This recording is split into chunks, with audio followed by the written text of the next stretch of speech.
Graça e paz, povo de Deus, que o Senhor possa abençoar o seu dia de domingo. Hoje, dia do Senhor, dia da gente poder compartilhar um pouquinho mais da palavra do Senhor, podermos estudar a palavra de Deus e conhecermos tudo aquilo que Deus tem como propósito para as nossas vidas. Hoje é dia do Senhor, dia de louvar o nome de Deus.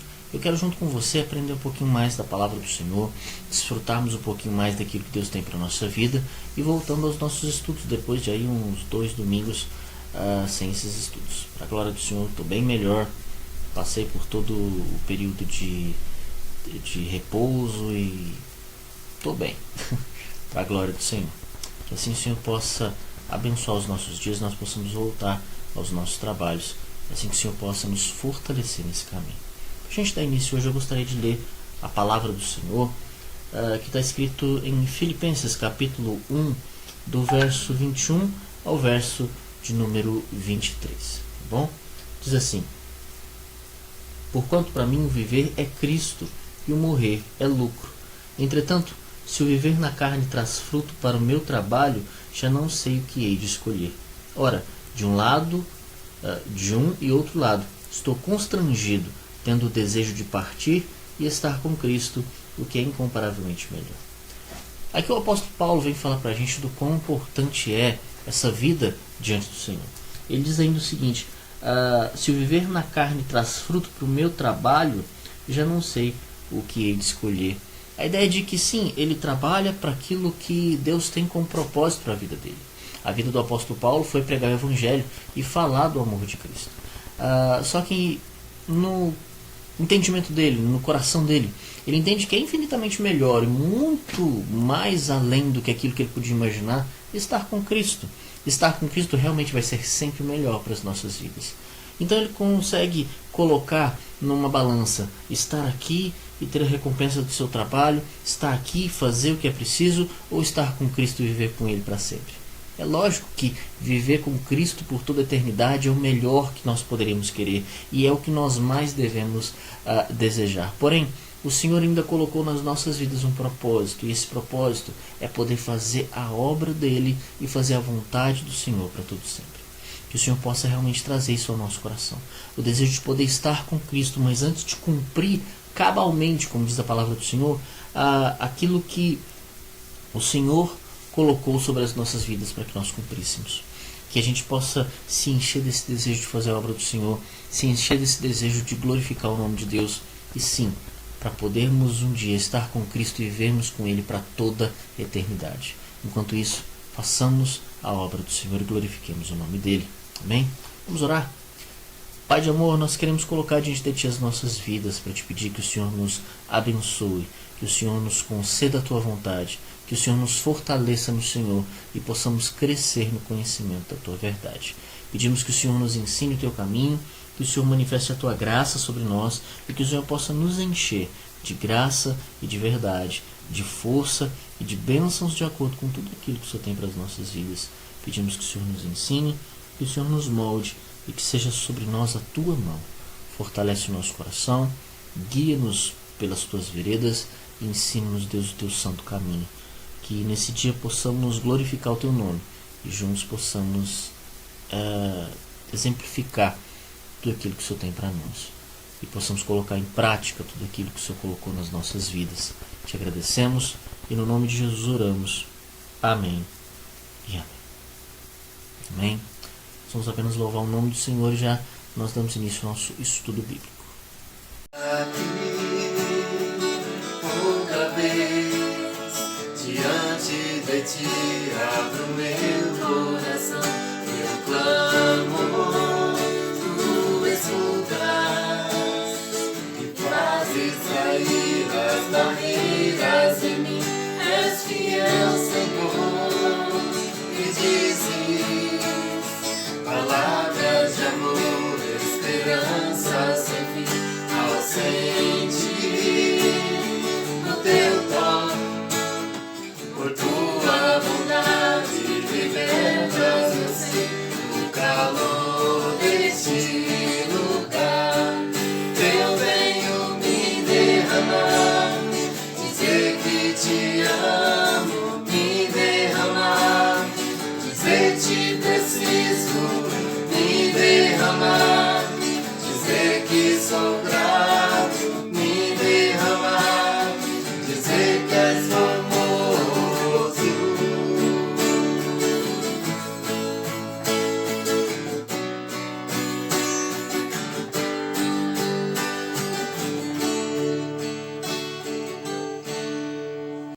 Amém. Amém. Deus possa nos abençoar, nos encher dessa graça e misericórdia que Ele tem para derramar sobre as nossas vidas. Vamos estudar nesse momento a Palavra do Senhor, dando continuidade aos nossos estudos que estávamos tendo as escolas bíblicas aos domingos pela manhã. Nós encerramos Efésios capítulo 1, do verso 1 ao verso 13. E hoje a gente vai ler Efésios capítulo 3, estávamos estudando Efésios 3, do 1 ao 13, e agora nós vamos estudar Efésios 3, do versículo 14 ao versículo 21. É um texto curto, nosso estudo não será muito prolongado hoje, mas ele diz o seguinte: Por esta causa me ponho de joelhos diante do Pai, de quem toma o nome toda a família, tanto no céu como sobre a terra, para que, segundo a riqueza da sua glória, vos conceda que sejais fortalecidos com poder mediante o seu Espírito no homem interior, e assim habite Cristo no vosso coração. Pela fé, estando vós arraigados e alicerçados em amor, a fim de poderdes compreender com todos os santos qual é a largura e o comprimento, e a altura e a profundidade, e conhecer o amor de Cristo, que excede todo entendimento, para que sejais tomados de toda a plenitude de Deus. Ora, aquele que é poderoso para fazer infinitamente mais do que tudo quanto pedimos ou pensamos, conforme o seu poder que opera em nós, a ele seja a glória, na Igreja e em Cristo Jesus, por todas as gerações, para todo sempre. Amém. Amém, meus irmãos. Esse texto é um texto muito utilizado. A gente fala bastante sobre ele, principalmente os últimos versículos dele. E antes de darmos início, vamos orar ao Senhor novamente. Pai de amor, nós queremos colocar diante de Ti a Tua palavra, a palavra que nós lemos agora e que pedimos que o Senhor possa falar ao nosso coração. Queremos colocar diante de Ti as nossas vidas, pedimos que o Senhor nos alcance, pedindo que o Senhor nos dê entendimento, que o Senhor nos dê fortalecimento e crescimento através da palavra do Senhor. Nos abençoa, é o que te pedimos, em nome de Jesus oramos. Amém e amém. Amém. Amados, esse texto fala bastante ao nosso coração quando ele nos ensina o propósito real dele. O propósito real desse texto, e é algo que nós precisamos sempre ter em mente, que um texto da palavra do Senhor nunca pode ser lido sozinho. Ele nunca pode ser lido como algo isolado, como fora de contexto, principalmente no Novo Testamento. O Antigo Testamento também, porém, alguns textos a gente teria ali uma certa liberdade de lê-lo isolado, como por exemplo um salmo, que ele não tem contexto anterior nem posterior, ou como um provérbio, que é apenas aquele texto que está dizendo aquilo que ele veio dizer, e ele não tem uma continuidade nem antes nem depois. Porém, no Novo Testamento principalmente, a gente não pode pegar o texto isolado, um versículo isolado, ou simplesmente lê-lo sem um contexto. Nós estamos estudando Efésios desde o capítulo 1, ele tem um contexto que ele está sendo inserido. A gente viu o apóstolo Paulo introduzindo a carta, orando pelos crentes, falando de salvação de uma forma um tanto resumida, mas falando bastante sobre a salvação pela graça e não pelas obras. E depois a gente vai ver essa união da igreja e aquilo que o apóstolo Paulo vai fazer como aquele que prega esse evangelho. O contexto ainda vai mais além, não apenas no texto, mas o contexto de como essa carta foi escrita. Como essa carta em especial foi escrita, Efésios, ela é reconhecida como uma das cartas da prisão, quando o apóstolo Paulo estava preso e escreve às determinadas igrejas, inclusive a cidade de Éfeso, e é onde nós temos a carta aos Efésios. Quando a gente entende um contexto, a gente passa a compreender muito melhor aquilo que o autor quer dizer. Se a gente lê um texto isolado, a gente corre o risco de interpretar não aquilo que o autor quer dizer, mas aquilo que nós queremos entender do texto. Posso dar um exemplo. No Antigo Testamento há uma passagem que diz: prepara-te, Israel, para te encontrar com Deus. É um texto muito bonito, com certeza, né? Só que o contexto dele é muito diferente. Quando a gente lê o contexto todo ali, a gente está vendo que o povo de Israel estava em pecado, que o erro de Israel era grande, e quando Deus traz essa mensagem através do profeta, ele está dizendo: prepara-te para te encontrar com Deus, porque Deus vai punir você e vai descer com ira contra a nação de Israel. É um texto que fala de algo ruim, não de algo bom. Fala do pecado do povo e que Deus vai trazer as consequências do seu pecado. Por isso o povo vai se encontrar com Deus. Não no sentido: prepara-te porque tudo vai bem agora e Deus vai se encontrar com você. Ideia de texto e contexto. E quando a gente vai ler esse texto aqui, a gente vai ver que um pouquinho antes o apóstolo Paulo está falando do seu chamamento e da missão que ele tem. E ele termina com o versículo 13, o texto anterior, dizendo o seguinte: portanto vos peço que não desfaleçais nas minhas tribulações por vós, pois nisso está a vossa glória.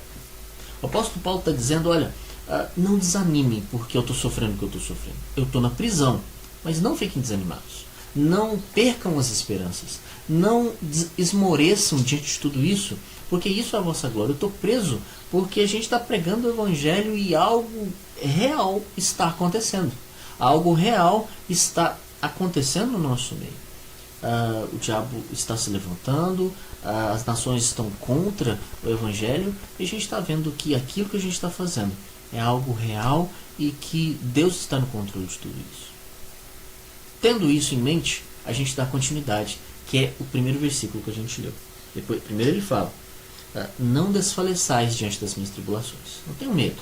Não tenham medo diante disso tudo que está acontecendo. Deus está conosco. E é então que a gente lê no versículo 14: por esta causa me ponho de joelhos diante do Pai. Por esta causa me ponho de joelhos diante do Pai. Diante de tudo isso que está acontecendo, para que vocês não desmoreçam, para que vocês não desanimem, diante da situação que eu estou passando, eu estou me colocando de joelhos diante de Deus, de quem toma o nome toda a família, tanto no céu, de quem toma o nome toda a família, tanto no céu como sobre a terra. A ideia é de que sim, esse nome que é acima de todo nome, acima de toda e qualquer família com nomes de excelência, sim, esse nome está acima de todo nome, para que, segundo a riqueza da sua glória, vos conceda que sejais fortalecidos com poder, mediante o seu Espírito no homem interior. Aqui nós temos um contexto que vem dizer para a gente que o apóstolo Paulo tem orado pelos Efésios. Paulo tem orado por aquela igreja em Éfeso, para que eles não desanimem, para que toda aquela situação sirva para eles não de desânimo, mas de crescimento. Quando a gente olha para uma dificuldade diante de nós, quando a gente olha para um problema diante das nossas vidas, a gente tem a tendência a desanimar. Temos a tendência a esmorecer, perder as forças. Nossa, lá vem um problema de novo, situação outra vez, vou ter que passar por isso, vou ter que fazer tudo isso. E é por isso que a gente precisa compreender algumas questões. Quando a gente olha para uma situação difícil, não só a nossa, mas a situação de um outro alguém que a gente ama, que a gente gosta, que a gente respeita, e que essa pessoa está com alguma dificuldade, a gente precisa se levantar, assim como o apóstolo Paulo está dizendo. Veja que ele é quem estava passando pelo problema, e ele está orando pelas pessoas que estão desanimando diante de tudo aquilo. Ele fala: eu me coloco de joelhos diante do Senhor. E essa deve ser a nossa posição. Diante das dificuldades do próximo, diante das lutas que os outros vão passar, diante das nossas próprias tribulações, dobremos os nossos joelhos e busquemos ao Senhor, aquele que pode fazer todas as coisas. E o texto nos diz assim: para que, segundo a riqueza da sua glória, vos conceda que sejais fortalecidos com poder. Para que o Senhor, diante da riqueza que Ele tem a derramar sobre nós, Ele possa nos conceder poder, força, fortalecimento. Que a gente não desanime, que a gente não esmoreça, mas que, pelo contrário, nós sejamos fortalecidos, tenhamos força em Cristo. aqui o apóstolo Paulo pede para que, mediante o seu espírito no homem interior. Aqui não está falando do nosso espírito, mas fala do Espírito Santo. Veja que o texto fala com espírito em letra maiúscula, ou seja, a mensagem aqui é que o Espírito Santo nos fortaleça dentro de nós. Que o Espírito Santo dentro das nossas vidas seja essa força que nos mantém de pé, que não nos deixa esmorecer, que não nos deixa desanimar, que nos concede força no Senhor. E assim, o texto continua, e assim habite Cristo no vosso coração, pela fé, estando vós arraigados e alicerçados em amor. Texto bonito demais esse do apóstolo Paulo. Ele diz assim, que habite Cristo no vosso coração. Que seja Cristo que permaneça dentro das nossas vidas. Que habite o nosso coração, que more dentro do nosso coração. Não o desânimo, não as dificuldades, não qualquer outra coisa. Pelo contrário, Cristo esteja habitando no nosso coração. E pela fé, estando vós arraigados e alicerçados em amor. Estar arraigado, ou seja, estar entrelaçado, estejamos alicerçados, como o nosso alicerce seja o amor de Cristo nas nossas vidas, para que a gente reconheça esse poder de Deus sobre nós, a ideia de que Ele concede às nossas vidas, como posso dizer, Ele concede às nossas vidas essa força que nós precisamos para poder nos manter de pé diante das dificuldades. A ideia de arraigado é aquilo que lança raízes, enraizado, é aquilo que realmente está fixado, radicado, fortalecido. Nós somos fortalecidos, arraigados no amor de Deus. E é aqui que a gente consegue compreender algumas coisas, de que se nós estamos firmes pela fé no Senhor, nós podemos viver esse mover de Deus sobre nós, sabendo que Deus está conosco, sabendo que Deus habita os nossos corações, que é Ele quem nos fortalece. A nossa força não vem de uma consequência qualquer, a nossa força não vem de uma pessoa qualquer, nossa força provém do Cristo, o Senhor das nossas vidas. Aqui o texto vai nos dizer assim: a fim de poderes compreender com todos os santos qual é a largura e o comprimento e a altura e a profundidade, e conhecer o amor de Cristo que excede todo entendimento. Esse texto fala de uma forma bem poética, vamos dizer assim, sobre esse amor de Deus, para que a gente esteja realmente alicerçados no amor de Deus, a fim de poderes compreender com todos os santos, ou seja, com toda a igreja do Senhor espalhada pela terra, qual é a largura, o comprimento e a altura e a profundidade. Entendemos quais as dimensões desse amor. O texto diz o seguinte, a ideia de que a fim de podermos compreender com todos os santos, com toda a igreja, qual a largura, qual o comprimento, qual a altura, qual a profundidade. O que é isso? Essas palavras remetem às dimensões, ou seja, onde está comportado, quanto é essa largura, quanto é essa altura, quanto é essa profundidade, quanto é o amor de Deus pela nossa vida. E algo que eu sempre gosto de guardar muito no meu coração é esse próximo versículo, o versículo de número 19. E conhecer o amor de Cristo que excede todo entendimento, para que sejais tomados de toda a plenitude de Deus. Para que a gente possa ser cheio de tudo aquilo que Deus tem para a nossa vida, reconhecer esse amor de Deus que excede todo entendimento, transpassa tudo aquilo que é entendível. Não é que nós não possamos pesquisar, não possamos buscar, estudar, compreender as dimensões do amor de Deus. Sim, a gente vai conseguir, mas a gente nunca vai entender por completo, porque a ideia de que isso daqui é algo profundo demais, excede todo entendimento.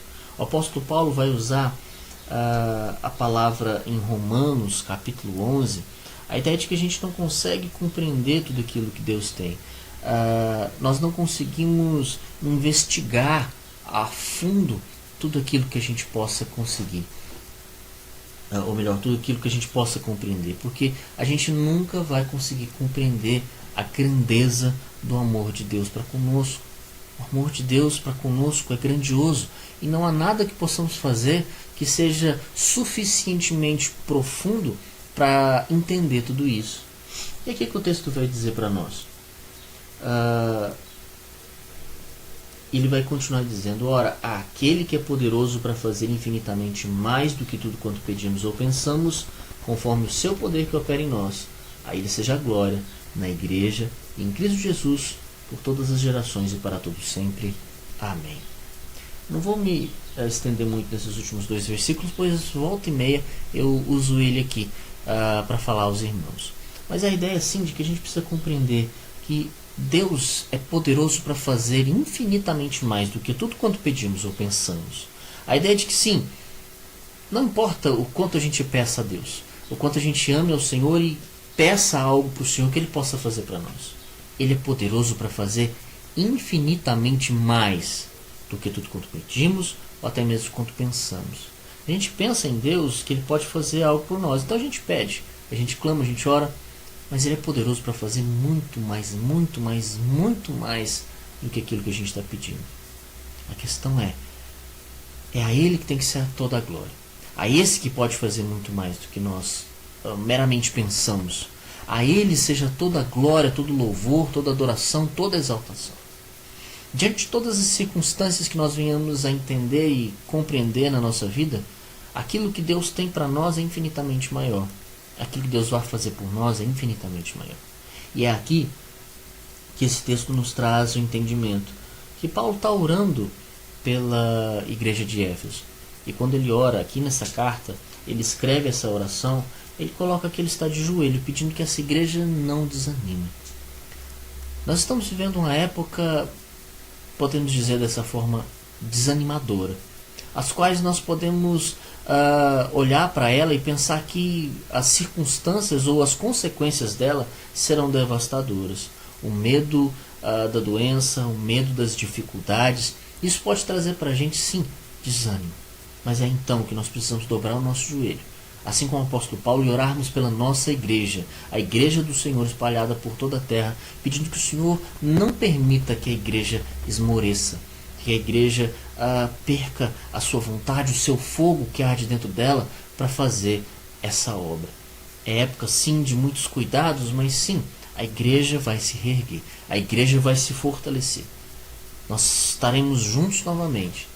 Com certeza tudo vai começar um pouco mais devagar, mas nós vamos voltar. E a igreja vai continuar vivendo e sendo a igreja do Senhor. Amém? Nós vamos orar ao Senhor e agradecer por mais esse dia.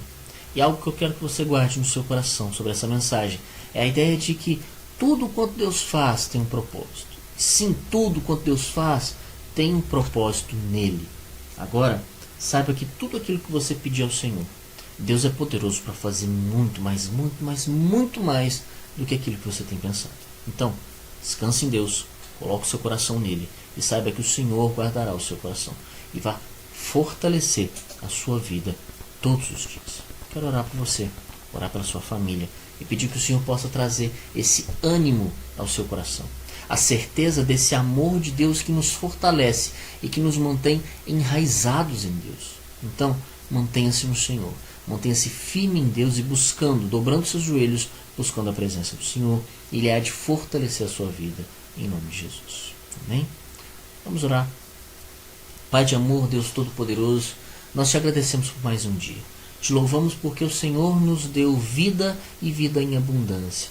E sabemos, sim, ó Pai, que o teu amor é algo que nos fortalece no Senhor. Nos fortalece em Ti e nos guarda na Tua presença. Nós pedimos que o Senhor possa cada vez mais fazer arder dentro dos nossos corações essa chama. Que diante de qualquer situação não venhamos a esmorecer. Venhamos a nos fortalecer no Senhor e crescer em tudo aquilo que o Senhor tem como propósito para nós. Te agradecemos por tudo e pedimos a Tua direção. É no nome de Jesus que oramos, agradecidos, em nome de Jesus. Amém. Amém, meus irmãos. Que a graça do Senhor seja sobre a sua vida, que o Senhor seja sobre o seu coração, que você possa crescer no conhecimento de Deus e ser capacitado pelo poder do Senhor. Que Deus te fortaleça, te abençoe, que você possa caminhar dia após dia nesse amor de Deus, pois Ele te enraiza, Ele te fortalece no Senhor, e que esse amor seja a força que você precisa para continuar caminhando. Amém? Fiquem com Deus, que Que o Senhor te dê um ótimo fim de semana, um ótimo domingo, uma semana que começa cheia de paz, bênção e graça no Senhor. Lembrando que hoje à noite, às 19 horas, temos o nosso culto ao vivo, nosso culto online. Eu espero todos vocês para a gente poder glorificar e exaltar o nome do Senhor juntos. Tá bom? Deus abençoe. Fiquem na paz do Senhor. Que o Senhor seja sobre a vida de todos vocês. No nome de Jesus. Amém? Que a graça do nosso Senhor e Salvador Jesus Cristo, o amor de Deus, o nosso Pai, as consolações e a comunhão do Espírito Santo seja sobre a sua vida agora e por todo sempre. Em nome de Jesus. Amém. Em paz. O Senhor abençoe a todos. Em nome de Jesus. Um ótimo domingo. Um grande abraço.